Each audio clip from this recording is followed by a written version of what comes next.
प्यारे बच्चों, सुप्रभातम। आपका हमारे दैवी वाक चैनल पर हार्दिक स्वागत है। आइए आज हम अष्टमी कक्षा की रुचिरा तृतीय भाग, जिसका विषय संस्कृत है, इसका प्रथम पाठ प्रारंभ करते हैं। बच्चों, अष्टमी कक्षा में संस्कृत की जो पुस्तक लगी हुई है वह कुछ इस प्रकार है। रुचिरा का प्रथम भाग आपने षष्ठी कक्षा में पढ़ा था, रुचिरा का द्वितीय भाग सप्तमी कक्षा में, और यह रुचिरा का तृतीय भाग आपकी अष्टमी कक्षा में लगा हुआ है। बच्चों, इसमें ये पाठ आपके पाठ्यक्रम में दिए गए हैं, जिसमें प्रथम पाठ है सुभाषितानि, दूसरा पाठ बिलस्य वाणी न कदापि मे श्रुता, तृतीय पाठ है डिजि भारतम, चतुर्थ पाठ है सदैव पुरुतो निधेहि चरणम, पंचम पाठ है कंटकेनैव कंटकम, षष्ठम पाठ है गृहं शून्यं सुतां विना, सप्तम पाठ भारत जनताहम्, अष्टम पाठ संसार सागरस्य नायकाः, नवम पाठ सप्त भगिन्यः, दशम पाठ नीति नवनीतम, एकादश पाठ सावित्रीबाई फुले, द्वादश पाठ कः रक्षति कः रक्षितः, त्रयोदश पाठ क्षितौ राजते भारत स्वर्ण भूमिः, चतुर्दश पाठ आर्यभटः, पंचदश पाठ प्रहेलिका। और इसके अलावा संधि, कारक, शब्द रूप, धातु रूप हमारे पाठ्यक्रम में अष्टमी कक्षा में निर्धारित है। प्यारे बच्चों, जैसा कि विदित है कि इस बार इस लॉकडाउन के दौरान पाठ्यक्रम को 30% तक कम किया गया है। इसमें कुछ पाठ संभवतः इस वर्ष नहीं पूछे जाएंगे, फिर भी प्रारंभ के 3 पाठ आपकी कक्षा में पाठ्यक्रम में अवश्य आएंगे। इस कारण प्रारंभ के 3 पाठ पहले हम पढ़ लें और उसके बाद कुछ पाठ हम छोड़ेंगे, जैसा हमें निर्देश प्राप्त होगा। तो आइए आज की कक्षा में हम प्रारंभ करते हैं सुभाषितानि। यह आपका प्रथम पाठ है। प्यारे बच्चों, सुभाषितानि यह जो पहला पाठ है, सु कहते हैं सुंदर को, भाषित कहते हैं कहे हुए को। तो सुंदर कहा हुआ, कैसा सुंदर कहा हुआ? प्रथम एक तो ये छंदों में निबद्ध होते हैं, इनका गायन किया जाता है और जो वस्तु गाई जाती है वो स्वतः रोचक हो जाती है। दूसरी बात, इनमें गायन विधि से बहुत सारी शिक्षाएं दी गई हैं।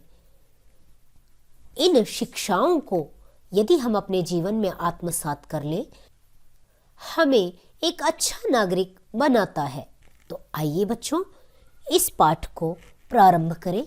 इसमें जो श्लोक हैं ये अलग अलग ग्रंथों से संग्रहित किए गए हैं, तो इन्हें देख लेते हैं। पहला श्लोक है, गुणा गुणज्येषु गुणा भवन्ति, ते निर्गुणं प्राप्य भवन्ति दोषाः, सुस्वादुतो याः प्रभवन्ति नद्यः, समुद्रमासाद्य भवन्त्यपेयाः। गुणा गुणज्येषु गुणाः भवन्ति। यहाँ पर जो पहला गुणाः शब्द है वह गुणी व्यक्तियों के लिए प्रयोग किया गया है और दूसरा गुणों के लिए प्रयोग किया गया है। तो देखते हैं, गुणज्येषु गुणाः, गुण को जानने वाले गुणी व्यक्तियों की संगत में बैठ करके गुण वाले हो जाते हैं, गुणवान हो जाते हैं। ते निर्गुणं प्राप्य दोषाः भवन्ति, और यदि वे बुरी संगत में बैठ जाएं, निर्गुणम माने दुर्गुणी व्यक्तियों के साथ बैठ जाएं तो उनके अंदर दुर्गुणों का प्रवेश हो जाता है, उनके अंदर दोष समाहित हो जाते हैं। जैसे सुस्वादुतोयाः नद्यः प्रभवन्ति, जो मीठे जल वाली नदियां हैं, नदियां जो होती हैं वो कैसी होती हैं? सुस्वादुतोयाः प्रभवन्ति, नदियां हमेशा मधुर जल वाली होकर के बहती हैं। किंतु वही नदियां समुद्रम आसाद्य अपेयाः भवन्ति, वही नदियां समुद्र को प्राप्त होकर के अपेय हो जाती हैं, उनका जल समुद्र में मिलकर के खारा हो जाता है और वह खारा जल पीने योग्य नहीं होता। इसी प्रकार जो गुणी व्यक्ति है, गुण को जानने वाला जो व्यक्ति है, वो गुणीजनों की यदि संगति में बैठता है तो वो गुणवान हो जाता है, और यदि वही व्यक्ति दुर्जन व्यक्ति के साथ बैठता है, दुर्गुणी व्यक्ति के साथ बैठता है, तो उसके अंदर दोष आ जाते हैं।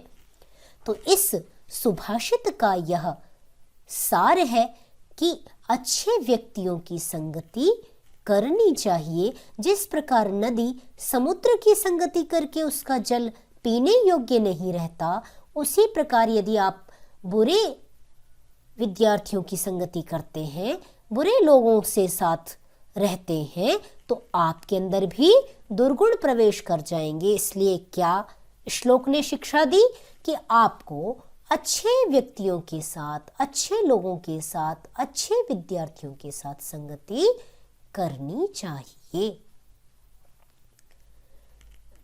दूसरा श्लोक है, साहित्य संगीत कला विहीनः साक्षात् पशुः पुच्छ विषाणहीनः तृणं न खादन्नपि जीवमानः तद्भागधेयं परमं पशूनाम्।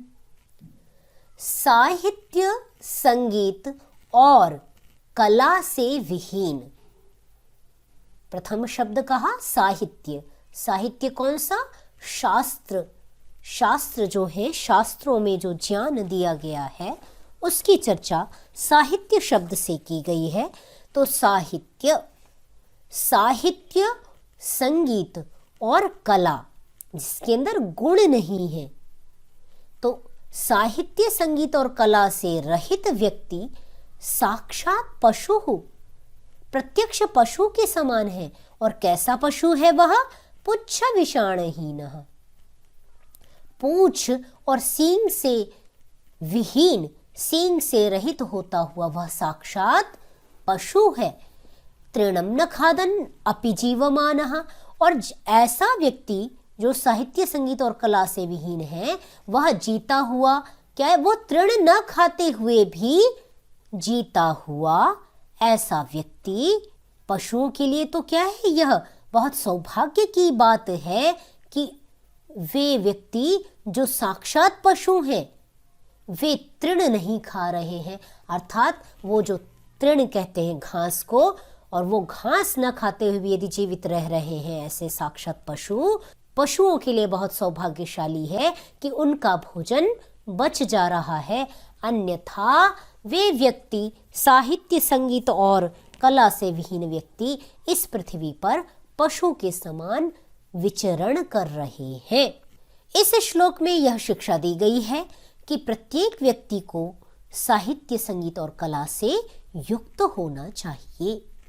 अग्रिम श्लोक देखेंगे।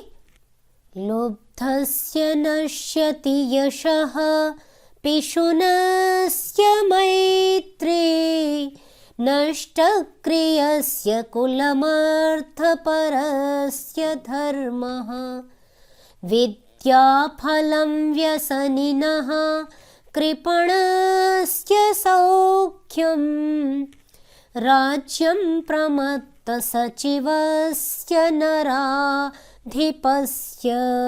विद्यार्थियों, इस श्लोक में बहुत सारी शिक्षाएं दी गई हैं, लुब्धस्य यशः नश्यति।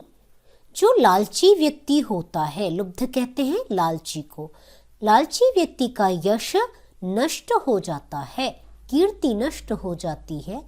पिशुनस्य मैत्री नश्यति। और चुगलखोर व्यक्ति की मित्रता नष्ट हो जाती है। जो चुगलखोर होता है उसका कोई मित्र नहीं बनना चाहता। नष्टक्रियस्य कुलम नश्यति। और जो व्यक्ति अकर्मण्य होता है, जो पुरुषार्थ नहीं करता, नष्टक्रिया यस्य स नष्टक्रियः, मतलब जो काम नहीं करना चाहता, ऐसे आलसी व्यक्ति का परिवार नष्ट हो जाता है। अर्थपरस्य धर्मः।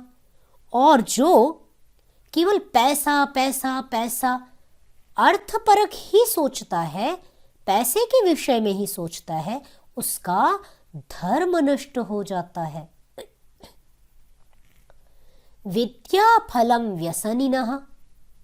और व्यसनी व्यक्ति की विद्या नष्ट हो जाती, विद्या का फल नष्ट हो जाता है। कृपणस्य सौख्यम। कंजूस व्यक्ति का सुख नष्ट हो जाता है। यदि वह कंजूसी करता रहेगा, अपने ऊपर खर्च नहीं करेगा, तो वो सुखी नहीं रह पाएगा। न अपने ऊपर खर्च करेगा, न दूसरे के ऊपर खर्च करेगा। तो इसलिए कृपण व्यक्ति का सुख नष्ट हो जाता है। राज्यम प्रमत्त सचिवस्य नराधिपस्य। और किसी राजा का यदि सचिव का दिमाग खराब हो जाए, घूम जाए, वो पागल हो जाए, तो उस राजा का राज्य नष्ट हो जाता है। तो इस श्लोक में विद्यार्थियों बहुत सारी शिक्षाएं दी गई हैं। इन सभी को अपने जीवन में उतारने का प्रयास करें कि आप में इनमें से कोई भी दोष न आने पाए। अग्रिम श्लोक देखते हैं। पीत्वा रसं तु कटुकं मधुरं समानं माधुर्यमेव जनयेन् मधुमक्षिकासौ सन्तस्तथैव समसज्जन दुर्जनानां श्रुत्वा वचः मधुरसूक्तरसं सृजन्ते। इस श्लोक में कहा गया है कि पीत्वा रसं तु कटुकम, पीत्वा रसं तु कटुकम मधुरम समानम माधुर्यमेव जनयेत मधुमक्षिका असौ। कर्ता यहां पर है बच्चों, देखें, असौ मधुमक्षिका, यह जो मधुमक्खी है, यह कटुकम मधुरम रसम पीत्वा, यह कड़वा रस पीवे अथवा मीठा रस पीवे, चाहे यह वह फूलों का रस पी ले अथवा करेले के फूल का रस पिए, किसी भी फूल का रस पी करके वह समान रूप से क्या जनती है? समानम माधुर्यमेव जनयेत। वह चाहे कड़वा रस पिए चाहे मीठा रस पिए, परंतु वह बदले में एक समान मीठा रस ही उत्पन्न करती है। मधुमक्खी शहद बनाती है ना, तो शहद कैसा होता है? मीठा होता है। तो मधुमक्खी कैसा भी रस पिए, उसके बदले में एक समान मीठा रस ही उत्पन्न करती है। उसी प्रकार सज्जन व्यक्ति सज्जनों के अथवा दुर्जनों के दोनों के वचन सुनकर के मधुर सूक्त रसम समम सृजंती। जो सज्जन पुरुष होते हैं, उन्हें सज्जन व्यक्ति कोई बात कहे अथवा दुर्जन व्यक्ति, दुष्ट व्यक्ति कुछ गंदी बात कहे, तो भी वो उसके बदले में मधुर बात ही करते हैं, मधुर व्यवहार ही करते हैं। वे किसी दुष्ट व्यक्ति का जवाब दुष्टता से नहीं देते अपितु अपने मधुर व्यवहार से वे सज्जनों और दुर्जनों को दोनों को जीत लेते हैं। इस श्लोक में बच्चों यह शिक्षा दी गई है कि आप भी यदि कोई आपसे दुर्व्यवहार भी करे तो भी आप बड़ी शांति के साथ सरलता पूर्वक उसका जवाब दें, जिससे कि वह स्वयं पानी पानी होकर के आपसे अच्छा व्यवहार करने लग जाए। अग्रिम श्लोक देखते हैं। विहाय पौरुषं यो हि दैवमेवावलम्बते प्रासाद सिंहवत्तस्य मूर्ध्नि तिष्ठन्ति वायसाः। यह मनुष्यः पौरुषं विहाय दैवम् एव अवलम्बते। जो मनुष्य पुरुषार्थ को छोड़ करके भाग्य का ही सहारा ले लेता है, भाग्य के आसरे बैठ जाता है, प्रासाद सिंहवत वायसाः तस्य मूर्ध्नि तिष्ठन्ति। क्या कहा? जैसे प्रासाद महल के शेर के समान, जैसे महल के ऊपर जो शेर बना हुआ है और उसके सिर पर यदि कौवे आकर बैठ जाएं तो क्या वो हटा सकता है? क्या नहीं हटा सकता ना। चाहे वो उसको चोंच मारें, चाहे वो उसके ऊपर बीट कर दें, तो वो कुछ नहीं बोल सकता है ना। चाहे वो कहने को तो वो शेर की प्रतिमा है, पर वो प्रतिमा है, मूर्ति है, और मूर्ति कभी भी अपने ऊपर से हटा नहीं सकती। तो इसी प्रकार जो व्यक्ति पुरुषार्थ को छोड़ करके भाग्य का केवल सहारा ले लेता है तो वो भी प्रासाद के शेर के समान कुछ भी नहीं कर सकता। अग्रिम श्लोक देखें। पुष्पपत्र फलच्छाया मूलवल्कलदारुभिः धन्या महीरुहः येषां विमुखं यान्ति नार्थिनः। पुष्प फल पत्र फलच्छाया, पुष्प पत्ते फल छाया और जड़ें, वल्कल जिसकी छाल, और दारू अर्थात लकड़ी, इतनी सारी चीजों से युक्त जो महीरुहा पेड़ हैं वे धन्य हैं। क्यों धन्य हैं? येषां विमुखम यान्ति नार्थिनः। अर्थिनः विमुखम न यान्ति। जो कुछ जो चाहता है वो उसे उस पेड़ से मिल जाता है, वो कभी भी निराश होकर के पेड़ से नहीं जाता। जिसको फूल चाहिए उसे फूल मिल जाते हैं पेड़ से, जिसको पत्र चाहिए उसे पत्ते मिल जाते हैं, जिसे फल चाहिए उसे फल मिल जाता है। इसके अलावा छाया भी देते हैं सभी वृक्ष, उसकी जड़ें भी काम में आती हैं, उसकी छाल भी काम में आती है, और तो और उसकी लकड़ी भी बहुत उपयोगी होती है। तो इस प्रकार कभी भी वृक्ष किसी को निराश करके नहीं भेजते। तो इससे क्या शिक्षा मिली हमें कि प्रत्येक व्यक्ति को दूसरे व्यक्ति की सहायता करनी चाहिए। यथासंभव जितनी आपसे संभव हो सके उतनी सहायता करनी चाहिए, किसी को निराश नहीं करना चाहिए। अग्रिम श्लोक है। चिंतनीया हि विपदाम आदावेव प्रतिक्रियाः न कोपखननं युक्तं प्रदीप्ते वह्निना गृहे। कहा चिंतनीया हि विपदाम आदौ एव प्रतिक्रियाः। प्रतिक्रियाः आदौ एव ही चिंतनीयाः। क्या बताया? विपदा की जो प्रक्रिया है, अर्थात विपत्ति आने से पहले उसके प्रतिक्रिया, उसके उपाय के बारे में पहले ही सोच लेना चाहिए। ये नहीं कि विपत्ति आ गई और उसके पश्चात हम सोचें कि अब क्या करें। उसकी प्रतिक्रिया विपत्ति आने के बाद नहीं सोचना चाहिए, क्योंकि विपत्ति आ गई उसके बाद तो सोचने का समय नहीं मिलता। उसकी व्यवस्था पहले से करके रखें। जैसे बारिश आएगी यह सोच करके हम पहले ही कपड़े अंदर रख लेते हैं, घर की कोई वस्तु बाहर ना पड़ी हो उसे अंदर रख लेते हैं। इसी प्रकार कोई बड़ी भी विपत्ति हो तो उसके विषय में भी पहले से ही आपको सोच करके रखना चाहिए। न कूप खननम युक्तम प्रदीप्ते वह्निना गृहे।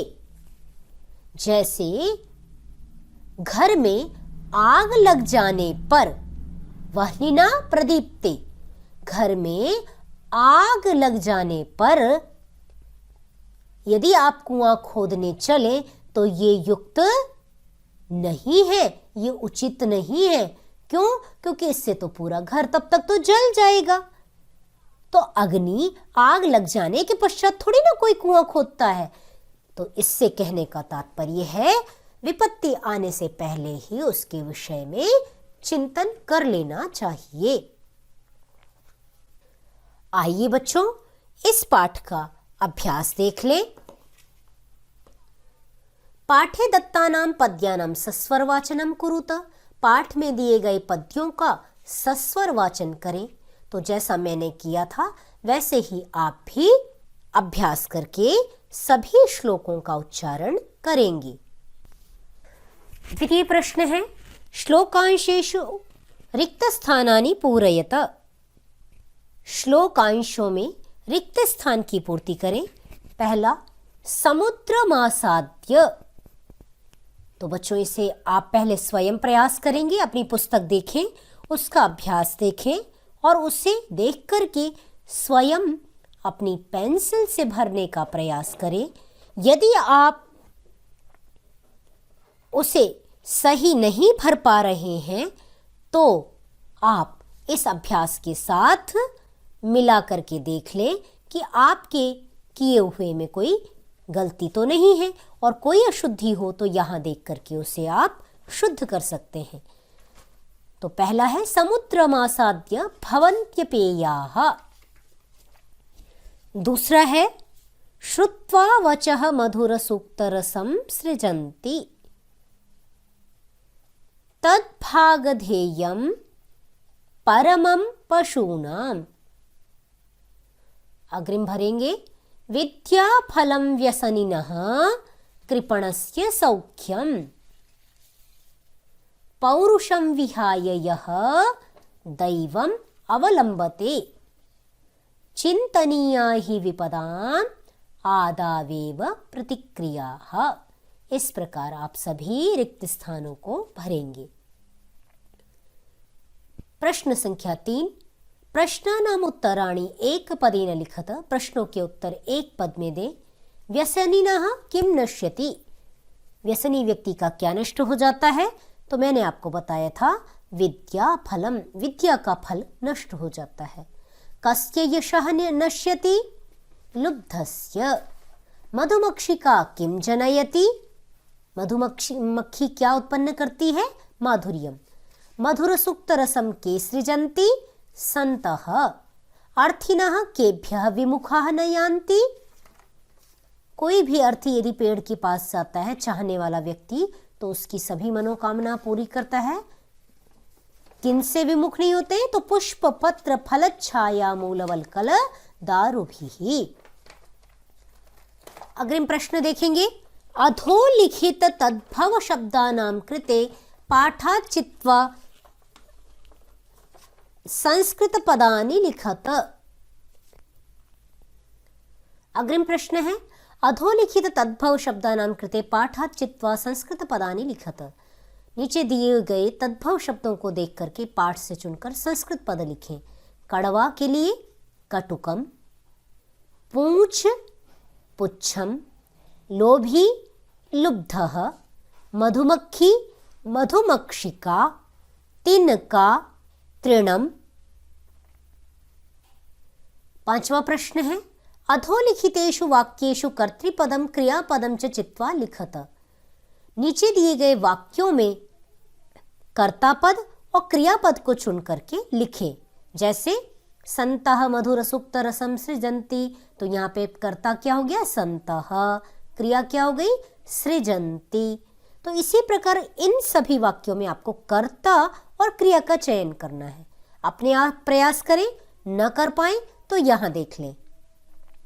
निर्गुणम प्राप्य दोषाः भवन्ति, यहां पर दोषाः भवन्ति, दोषाः कर्ता हो गया और भवन्ति क्रिया हो गई। गुणज्ञेषु गुणाः भवन्ति, गुणज्ञेषु भवन्ति। मधुमक्षिका माधुर्यं जनयेत्, मधुमक्षिका जनयेत्। पिशुनस्य मैत्री यशः नाशयति, यहाँ पर मैत्री कर्ता, नाशयति क्रिया। नद्यः समुद्रमासाद्य अपेयाः भवन्ति, तो नद्यः कर्ता हो गया, भवन्ति क्रिया हो गई। रेखांकितानि पदानि आधृत्य प्रश्न निर्माणं कुरुत, रेखांकित पदों को आधार बना करके प्रश्न बनाए। गुणाः गुणज्ञेषु गुणाः भवन्ति, तो गुणाः के गुणी व्यक्ति। नद्यः सुस्वादुतोयाः भवन्ति, काः सुस्वादुतोयाः भवन्ति, तो नद्यः, तो प्रश्न हो गया काः। लुब्धस्य यशः नश्यति, कस्य। मधुमक्षिका माधुर्यमेव जनयेत्, मधुमक्षिका का। तस्य मूर्धनि तिष्ठन्ति वायसाः, मूर्ध्नि सप्तमी है तो कस्मिन्। उदाहरणानुसारं पदानि पृथक् कुरुत। समुद्रमासाद्य, समुद्रम आसाद्य, इस प्रकार। माधुर्यम एव, माधुर्यमेव। अल्पमेव, अल्पम एव। सर्वमेव का, सर्वम एव। दैवम एव। महात्मना मुक्ति में निकालेंगे, महात्मनाम उक्ति ही, महात्मनाम षष्ठी का बहुवचन। विपदाम आदौ एव, यहाँ 3 पद है वस्तुतः, परंतु यहाँ पे यदि 2 पद निकालने हैं तो आप विपदा मादौ एक साथ कर देंगे और एव को अलग कर देंगे। तो इस प्रकार बच्चों यह आपका अभ्यास पूर्ण हुआ। इसके अलावा आपको कोई प्रश्न हो तो आप कमेंट बॉक्स में अवश्य लिखें। आपके सभी प्रश्नों का उत्तर मैं यथासंभव देने का प्रयास अवश्य करूंगी। यदि आपको पसंद आया हो तो आप मेरे चैनल को सब्सक्राइब अवश्य करें। अग्रिम पाठ के लिए पुनः हम एकत्रित होंगे। धन्यवाद। पुनर्मिलामः।